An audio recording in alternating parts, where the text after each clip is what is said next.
Hello everyone, আসসালামু আলাইকুম। সবাই কেমন আছেন? আশা করছি সবাই ভালো আছেন। আলহামদুলিল্লাহ আমরাও অনেক অনেক ভালো আছি।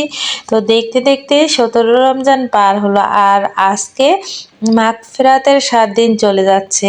তো যাই হোক, কষ্ট করে বাসায় আসছিলাম আর এসেই ভাবতেছিলাম যে ইফতারি বানাতে হবে, রান্না করতে হবে, কত কিছু করতে হবে। তো রুমে ঢুকতেই না ঢুকতেই দেখি আর কি পাশের বাসা থেকে ইফতারি দিয়ে গেছে, খিচুড়ি, গরুর গোশত দিয়ে। তো এই খিচুড়িটা কিন্তু আমার খুবই ভালো লাগে।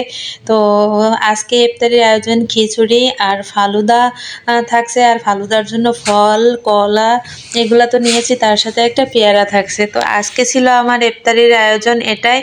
আর সঙ্গে তো খেজুরি থাকবে স্পেশাল, এটা না থাকলে তো হবে না। তার সাথে থাকছে আজকে আর কি ট্যাং। এই যে এই ট্যাংটা বানাই কিন্তু আমার মুন্নি, সে অসাধারণ একটা আর কি শরবত বানায়। তো কেমন হয়েছে? আল্লাহ হাফেজ।